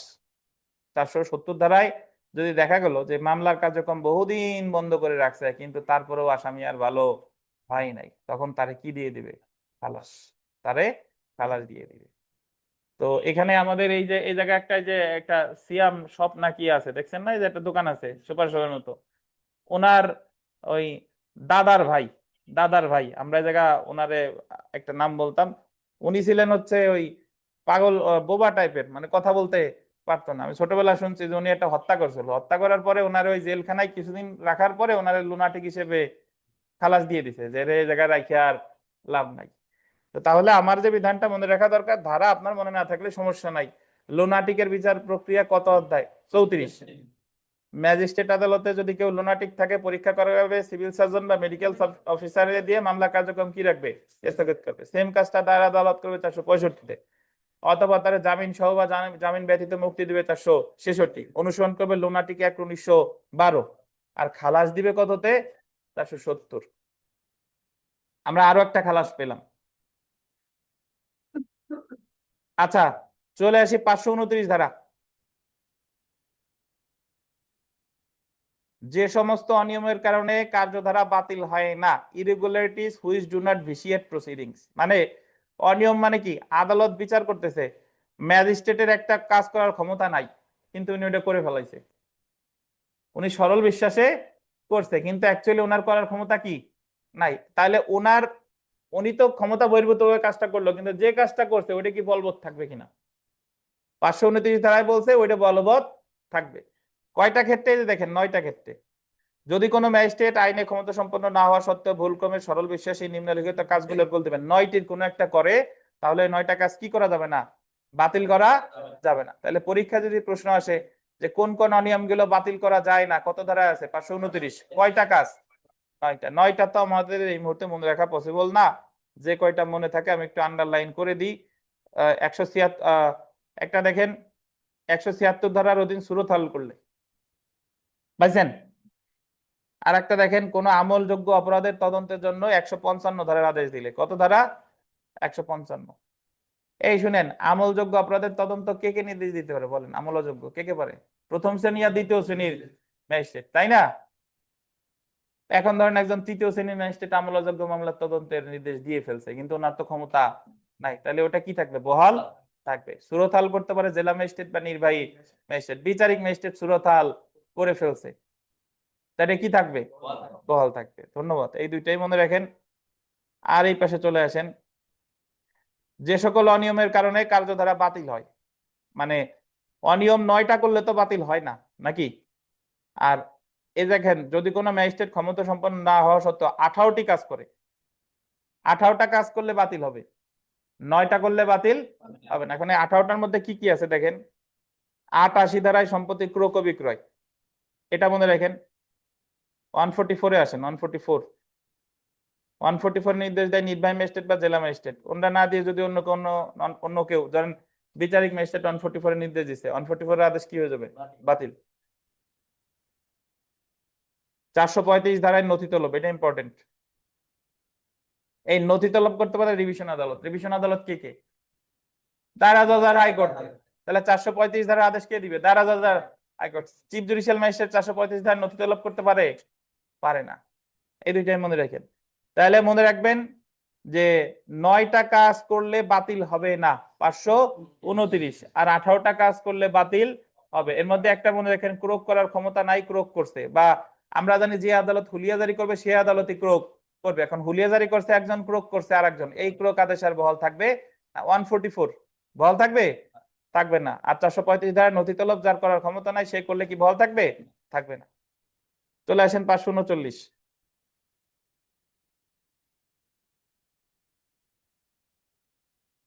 যে সমস্ত আদালতে বা ব্যক্তির নিকট এফিডেভিট করা যেতে পারে। আমাদের যখন কোর্টে এক স্যার বর্তমানে ওই যে কোন স্যার করে এফিডেভিট? তালা স্যার। তাহলে কার কার কাছে এফিডেভিট করা যেতে পারে এই কথাটা আছে ফৌজদারি কার্যবিধি কত ধারায়? 539 ধারায়। এই যে দেখেন, হাইকোর্ট বিভাগে রাষ্ট্রের করণিকের সামনে, বলেন তো রাষ্ট্র করণিককে নিয়োগ দিবে কে? প্রধান বিচারপতি। তাহলে হাইকোর্ট বিভাগের সামনে করা যায়, রাষ্ট্রের করণিকের সামনে করা যায়, কোন জজের সামনে করা যায়, বাংলাদেশে কোন কোর্ট রেকর্ডে এফিডেভিট গ্রহণকারী কোন কমিশনারের সামনে করা যায়। তাহলে কার কার সামনে এফিডেভিট করা যেতে পারে? কত ধারা? 539। 539 দেখেন, সরজমিনে তো পরিদর্শন, লোকাল ইন্সপেকশন। একটু শুনেন, বিচারকের বা ম্যাজিস্ট্রেটের কাজ হচ্ছে বিচার করা, কিন্তু ম্যাজিস্ট্রেট বা বিচারক বা জজ যদি মনে করে যে সে অপরাধ যে জায়গায় ঘটছে ঘটনাস্থল সে পরিদর্শন করতে পারে, স্বয়ং সে যেতে পারে যে আমি দেখবো কোথায় হত্যা করছে, দেখবো যে কোথায় এই অপরাধটা হয়েছে, এটা সরাসরি সে পরিদর্শন করতে পারে। এটাকে বলে লোকাল ইন্সপেকশন 539 কখন পারে দেখেন, কোন অনুসন্ধান, বিচার বা অন্য কার্যধারার কোন পর্যায়ে, অনুসন্ধানে পারে, বিচারে পারে, অথবা কি অন্য কার্যধারা যে কোনো পর্যায়ে কোনো জজ, ম্যাজিস্ট্রেট বা যে কোনো স্থানে অপরাধ করা হয়েছে বলে অভিযোগ করা হয়েছে সেই স্থান সফর বা পরিদর্শন করতে পারে। তাহলে যদি পরীক্ষায় প্রশ্ন আসে, একবার এসেছিল সর্বশেষবার, যে সরজমিনে পরিদর্শন কোথায় আছে, 539 কে পারে? জজ বা ম্যাজিস্ট্রেট। কখন পারে? অনুসন্ধানে পারে, বিচারে পারে, অথবা কি অন্য কোনো কার্যধারার সময় পারে। 540 আসেন, সাক্ষী রিকল। সাক্ষী রিকল শুধু 540-এও নাই, আরো একটা ধারায় আছে। কত ধারায় বলেন? 231।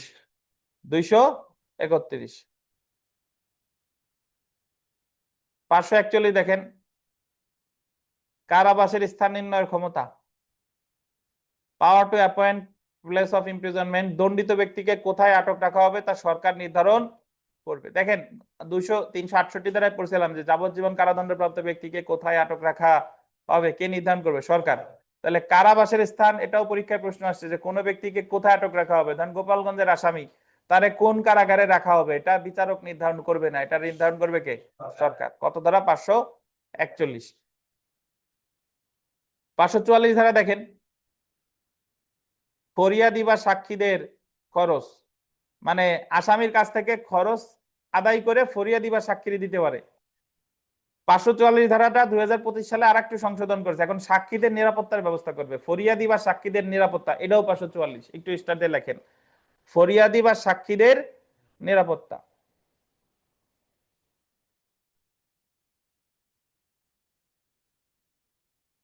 শুধু ফরিয়াদি বা সাক্ষীদের খরচই না, ফরিয়াদি বা সাক্ষীদের নিরাপত্তার বিধানও করবে কে? রাষ্ট্র বা আদালত। কত ধারায়? 544।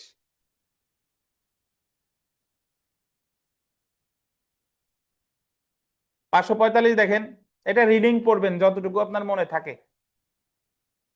জরিমানার টাকা থেকে খরচ বা ক্ষতিপূরণ প্রদানের ব্যাপারে আদালতের ক্ষমতা। এই শুনেন, কম্পেনসেশন বা ক্ষতিপূরণ পায় পক্ষ আর ফাইন পায় রাষ্ট্র। এই যে ম্যাজিস্ট্রেট 5 লাখ টাকা জরিমানা করতে পারে, বা 3 লাখ টাকা পারে, বা 2 লাখ টাকা পারে, এই 3 লাখ, 5 লাখ, 2 লাখ পাবে কি? রাষ্ট্র। যদি ক্ষতিপূরণ হয় তাহলে পেত কে?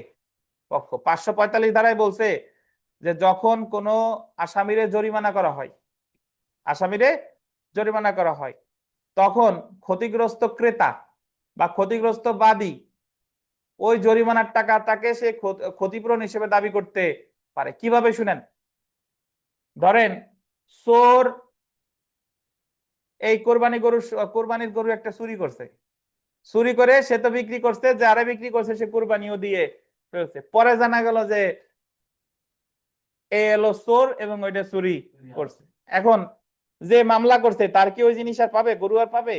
পাবে না। এখন ওই চোররে যদি আদালত ওই 1 বছরের কারাদণ্ড আর 1 লাখ টাকা জরিমানা করে, জরিমানা পাবে তো রাষ্ট্র।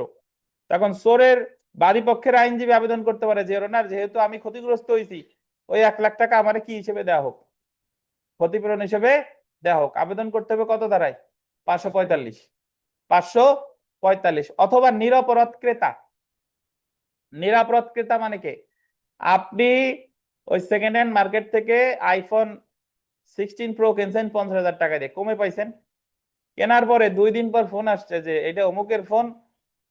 আপনি বলতেছেন যে ফোনে যে আমি তো এই ফোনটা কিনছি 50,000 টাকা দিয়ে, বলছে যে যদি বাঁচতে চাস 50,000 টাকা দিয়ে তো কিনছিস, ফোন দিবি আরো 20,000 দিয়ে যায়, নাহলে মামলায় দেবানি। বুঝতে পারছেন? তাহলে 50,000 গেল, পুলিশে দিল কত? 70,000, মানে 20,000, মোট হইলো কত? 70,000। 70,000 দিয়ে সে মামলা থেকে বাঁচছে। এখন যার মোবাইল সে তো ফেরত পেয়ে গেল, আর চুরির মামলায় চোররে ধরেন ওই 1 বছরের কারাদণ্ড আর 1 লাখ টাকা জরিমানা করছে, কিন্তু মাঝখান দিয়ে ক্ষতিগ্রস্ত কে? ওই নিরপরাধ ক্রেতা। তাহলে নিরপরাধ ক্রেতা এসে আবেদন করতে পারে যে ওনার, আমি যেহেতু নিরপরাধ ক্রেতা, আমার যেহেতু এইভাবে ক্ষতিগ্রস্ত আমি হয়েছি, তাই এই জরিমানার টাকাটা আমাকে কি হিসেবে দেওয়া হোক, ক্ষতিপূরণ হিসেবে দেওয়া হোক। এই হলো আপনার 545। তো সকল অপরাধের ক্ষেত্রে এটা প্রযোজ্য না। এই যে দেখেন, আমি একটু বলে দিই, এই যে একেবারে লাস্টের দিকে চুরি, অপরাধজনক আত্মসাৎ, অপরাধজনক বিশ্বাসভঙ্গ, প্রতারণা, চোরাই মাল, এইগুলার ক্ষেত্রে। বুঝতে পারছেন? 552 ধারায় আসি।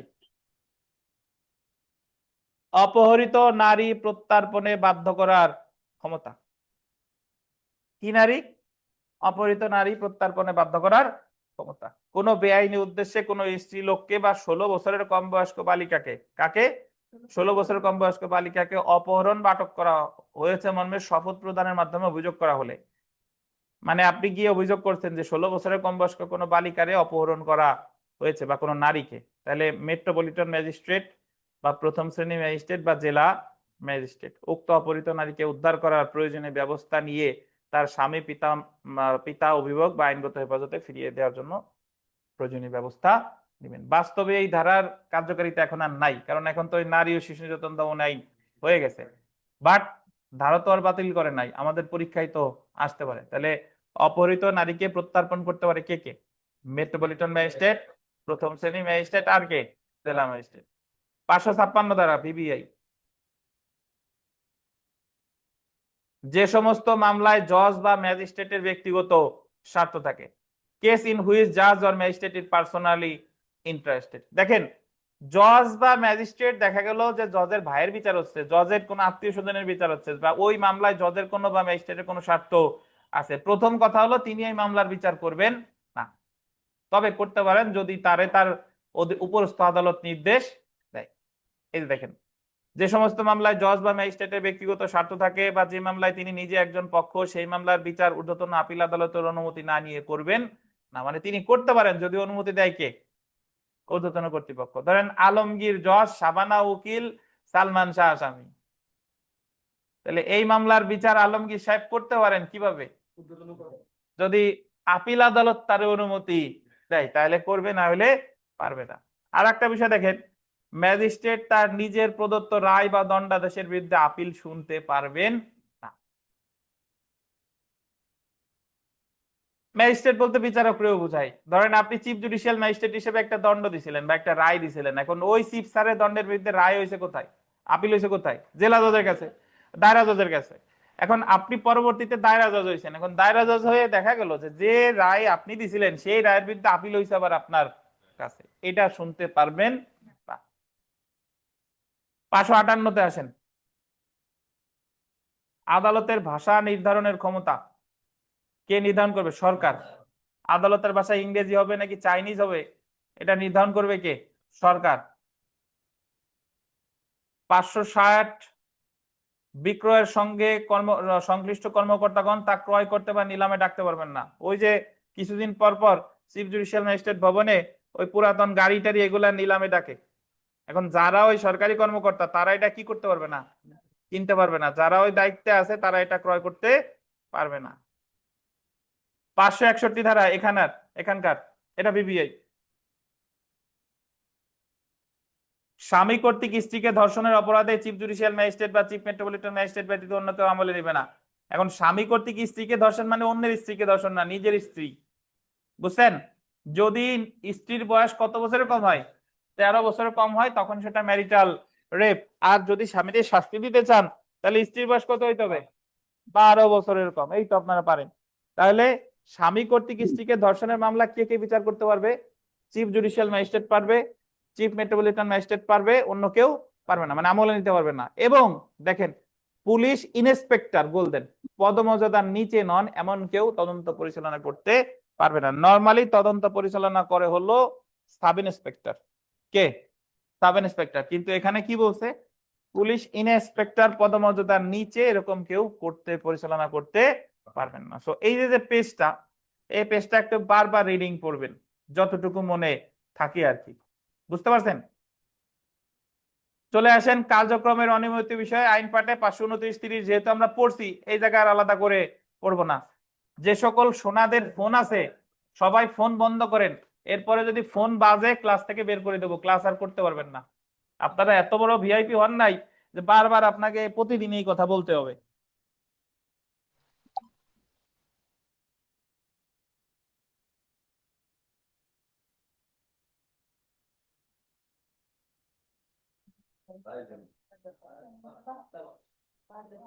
দেখেন, এই ভুল স্থানে অনুষ্ঠিত কার্যক্রম, প্রসিডিংস ইন রং প্লেস। ধরেন আমরা তো জানি 177 ধারায় অপরাধ যে জায়গায় মামলা সে জায়গায়, 179 ধারায় অপরাধ যে জায়গায় পরিণাম বা ফলাফল যে জায়গা, দুই জায়গার যে কোনো কি এক জায়গায়, অনিশ্চিত হলে যে কোনো এক জায়গায়। এখন দেখা গেল বিচারটা হয়েছে ভুল জায়গায়। হত্যা হয়েছে গোপালগঞ্জ, মারাও গেছে গোপালগঞ্জ, তো বিচার হয়েছে নড়াইল। বিচার হয়েছে নড়াইল। তাহলে কি হবে? যদি ন্যায় বিচার সাক্ষীটা কি ঠিক থাকে, ন্যায় বিচার ব্যাহত না হয়, তাহলে বিচার ঠিক আছে।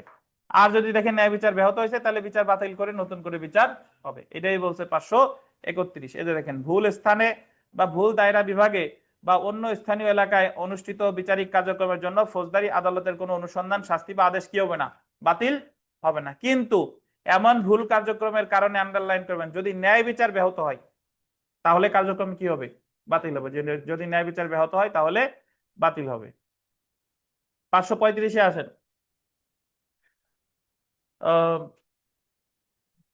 চার্জ গঠন থেকে বিরত থাকলে বা গঠন না করার ফলাফল, মানে আদালত চার্জ গঠন না করেই কাউরে সাজা দিয়ে দিছে। চার্জ গঠন, তাহলে আপনি মনে রাখবেন ভুল স্থানে বিচার হলো 531, আর চার্জ গঠন না করে সাজা দিছে কত? 535। চার্জ গঠন না করে সাজা দিলে ওই একই, বাতিল হবে না। তো যদি ন্যায় বিচার ব্যর্থ হয় তাহলে বাতিল হবে। এই যে দেখেন, সাধারণত আদালত চার্জ গঠন করা হতে বিরত থাকলে তার শাস্তি অবৈধ বা বেআইনি হবে না। কিন্তু যদি চার্জ গঠন না করার কারণে ন্যায় বিচার কি হয়? ব্যর্থ হয়, তাহলে উক্ত শাস্তি বা দণ্ড বা আদেশ অবৈধ হবে। যদি আপিল বা রিভিশন আদালত মনে করে চার্জ গঠন না করার কারণে ন্যায় বিচার কি হয়েছে? ব্যর্থ হয়েছে, তাহলে চার্জ গঠনের আদেশ দিবে বা চার্জ গঠনের পর থেকে পুনরায় কি হবে? বিচার শুরু হবে। সো এখানে 531 হলো ভুল স্থানে বিচার কার্যক্রম, আর 535 হলো কি বলেন? চার্জ গঠন থেকে বিরত থাকলে। আর এখানে আসলে তেমন কিছু পড়ার নাই। আমরা সরাসরি চলে আসি আমাদের ফৌজদারি কার্যবিধির সর্বশেষ ধারা 561 ক, হাইকোর্ট বিভাগের সহজাত ক্ষমতা, inherent power of high court division. শুনেন, আমি চাচ্ছিলাম ঈদের পরের দিন আপনাদের না পড়াইতে, কিন্তু ঈদের আমি তো এক জায়গায় যাবো, এই কারণে পড়াইতে চাচ্ছিলাম না। কিন্তু আমি তো সকালে ফ্রি আছি, আপনারা সকালে পড়তে আসেন। কারণ পড়াটা আমাদের পরীক্ষা নয়, না হয় পড়াটা হোক সকালে আসুক, 9টার দিক চলে আসেন, ঠিক আছে? 9টা থেকে 1টা পর্যন্ত পড়া হোক ঈদের পরের দিন, ঠিক আছে? জি, দেখেন, দেন। না না, ই দেন, র কফি দেন, চিনি ছাড়া। দেখেন, ফৌজদারি কার্যবিধির 561 ক ধারায় হাইকোর্ট বিভাগকে সহজাত ক্ষমতা দেওয়া হয়েছে। হাইকোর্ট বিভাগ বল দিবেন 3টি ক্ষেত্রে তার সহজাত ক্ষমতা করতে পারে। কয়টা ক্ষেত্রে দেখেন? তিনটা ক্ষেত্রে। 561 কতে কয়টা ক্ষেত্রে? তিনটা ক্ষেত্রে। এবং মনে রাখবেন এই ইনহেরেন্ট পাওয়ার ফৌজদারিতে আছে শুধু কার? High court division. হাইকোর্ট ডিভিশনে। দেওয়ানিতে সকল আদালতের আছে 151। দেওয়ানিতে সকল আদালতের সহযোগিতা ক্ষমতা আছে, কিন্তু ফৌজদারিতে আছে শুধু কার? হাইকোর্ট ডিভিশনের। কয়টা ক্ষেত্রে? তিনটা ক্ষেত্রে। তিনটা ক্ষেত্র কি কি দেখেন? এই বিধির অধীন প্রদত্ত কোনো আদেশ কার্যকর করার জন্য, কোন আদালতের কার্যক্রম আন্ডারলাইন করেন, অপব্যবহার অ্যাবিউজ অফ প্রসেস রোধ করার জন্য, আর অন্য কোনোভাবে ন্যায় বিচার কি নিশ্চিত করার জন্য। অ্যাকচুয়ালি 561-তে যে আবেদনটা করা হয় সেটা বলে কোয়াশমেন্ট। কি বলেন? কোয়াশমেন্ট। কোয়াশ শব্দের অর্থ হলো বাতিল। জেনে রাখা ভালো। দেখেন, উপরে উল্লেখিত কারণে 561 ক ধারায় সহযোগিতা ক্ষমতা প্রয়োগ করে হাইকোর্ট বিভাগ কোন ফৌজদারি আদালতের কোন মামলার রায় কার্যক্রম বা বাতিল বলে দেবেন, কোয়াশ করতে পারে। তাই ফৌজদারি মামলার কোন রায় কার্যক্রম বা আদেশ কোয়াশমেন্টের করার জন্য 561 ক ধারার আবেদন করা যায়। তাহলে কোয়াশমেন্টের আবেদন করতে হবে কত ধারায়? 561 ক ধারায়।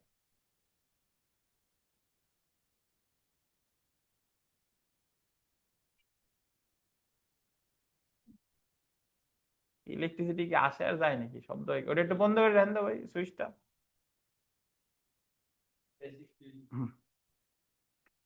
তারপরে পয়েন্টটা দেখেন, ফৌজদারি কার্যবিধির 561 ক ধারা এবং দেওয়ানি কার্যবিধির 151 ধারায় সহযোগিতা ক্ষমতা নিয়ে আলোচনা করা হয়েছে, কিন্তু পার্থক্য হলো ফৌজদারি কার্যবিধির 561 ক ধারায় শুধুমাত্র হাইকোর্ট বিভাগকে সহযোগিতা ক্ষমতা দেওয়া হয়েছে, কিন্তু দেওয়ানি কার্যবিধির 151 ধারায় হাইকোর্ট বিভাগ এবং দেওয়ানি আদালত উভয়কেই সহযোগিতা ক্ষমতা দেওয়া হয়েছে। বুঝছেন? বিগত বছরের প্রশ্ন দেখেন, হাইকোর্ট বিভাগের সহযোগিতা ক্ষমতা আছে কত ধারায়? 561 ক ধারায়। তারপরে একটা বড় সড়ো হেলদি প্রশ্ন আছে, দেখেন আপনারা দেখেই ভয়তে সরে যাবেন যে আল্লাহ যে কি দিছে, যারা ইংরেজি বোঝেন না একটু কম পারেন তারা। বাট এই ধরনের প্রশ্ন অ্যাকচুয়ালি সহজ। এই যে দেখেন, nothing in this code shall be deemed to limit the shall deemed to limit or affect the, এই যে গোল্ডেন ইনহেরেন্ট পাওয়ার। আপনার দায়িত্ব খুঁজে বের করা কি ইনহেরেন্ট পাওয়ার আছে কিনা। Inherent power of the high court division to make, এই টু মেক থেকে আন্ডারলাইন করেন, to make such orders as may be necessary, to make such order as may be কি necessary। এইটার নিচে লেখেন 1 নাম্বার, প্রথমে লেখেন 1 নাম্বার, লিখছেন as may be necessary। ও এটার সাথে আরেকটা আন্ডারলাইন হবে, to give effect to any order under this code। এই পর্যন্ত হলো 1। তারপরে দেখেন or আছে না, to prevent abuse of the process of any court, এইটুকু বললো 2, মানে আদালতের কার্যক্রম অপব্যবহার রোধ করতে। এটার নিচে কত হবে? 2। আর পরের পরে otherwise to secure the aims of justice, অন্য কোনো ভাবে ন্যায় বিচার নিশ্চিত করতে, এটা নিচে হবে 3। তাহলে 561 ক ধারায় ইনহেরেন্ট পাওয়ার প্রয়োগ করতে পারে কয়টা ক্ষেত্রে? তিনটা ক্ষেত্রে। পাইছেন? পাইছেন। 3 নাম্বার দেখেন, ফৌজদারি বিচার ব্যবস্থায় নিম্নের কোন আদালতের ইনহেরেন্ট পাওয়ার আছে? কার? হাইকোর্ট বিভাগের। এখন যদি বলেন যে স্যার ইনহেরেন্ট পাওয়ারের একটা উদাহরণ দেন, যে কোন ক্ষেত্রে কোয়াশমেন্টের আবেদন করে, আপনারা জানেন দায়রা জজ 439 কোয়াতে যদি রিভিশনাল পাওয়ার অ্যাপ্লাই করে কোনো সিদ্ধান্ত দেয়, সেটার বিরুদ্ধে দ্বিতীয় রিভিশন করা যায় না, সেটার বিরুদ্ধে 561 কোয়াতে আবেদন করা যায়। বুঝতে পারছেন? আরো হতে পারে এরকম যে একটা বিষয়ে মামলা আমলে নিছে আদালত, বিচারও হচ্ছে, কিন্তু ওই অপরাধটা অ্যাকচুয়ালি ওই ধারায় আমলে নেওয়া উচিত হয় নাই। বুঝেন নাই বোধহয়। ধরেন আপনি 406 420 মামলা করছেন, যে ক্রিমিনাল ব্রেস অফ ট্রাস্ট আর হলো চিটিং, কিন্তু অ্যাকচুয়ালি মামলার যে ঘটনা সেখানে ক্রিমিনাল ব্রেস অফ ট্রাস্টও হয় না, চিটিংও হয় না, কিন্তু আমলে নিয়ে বিচার তো শুরু হয়ে গেছে। তাহলেও এই ক্ষেত্রে আমার প্রতিকার 561 এতে আবেদন করা, ওই আদালতে গিয়ে দেখাবো যে ওনার উনি তো এই মামলার বিচার করতেছে, বাট এই জায়গায় কোনো এরকম কোনো ঘটনা ঘটে নাই, তাই মামলা কি করা হোক, বাতিল করা। বুঝছেন? আরো উদাহরণ আছে, আমাদের ফৌজদারিতে কোনো রেস সাবজুডিস নাই, মানে একই বিষয় নিয়ে ধরেন একটা হত্যাকাণ্ড নিয়ে 2 জায়গায় মামলা হয়েছে, আমরা জানি মামলা হবে কয়টা? একটা। তাহলে আপনি 561 এতে একটা রাইখে আর সবগুলো বাতিলের আবেদন করতে পারেন। যেহেতু আমার একবার বিচার হচ্ছে, তাহলে বাকিগুলো কি হবে? বাতিল যা করার জন্য। এই হলো কথা, এই হলো আপনার 561 এ। তো আমাদের ফৌজদারি কার্যবিধি এতটুকুই। আমরা বেশ সময় নিয়েই পড়ছি, যত দ্রুত পারা যায়, কিন্তু তার মানে এই না যে কিছুই পড়ি নাই, বিস্তারিত অনেক ভালোভাবে পড়ছি। এটা ভালোভাবে পড়েন। ফৌজদারি আমরা পরীক্ষার আগে আবার পড়বো, আবার ওই 3-4 ঘন্টার একটা আলোচনা আসবে। তো আমাদের আপাতত একটু 10-15 মিনিটের বিরতি, তারপরে আমরা দণ্ডবিধি আল্লাহর রহমতে শুরু করব। নতুন লিঙ্ক পাবেন। কার যাওয়ার সময়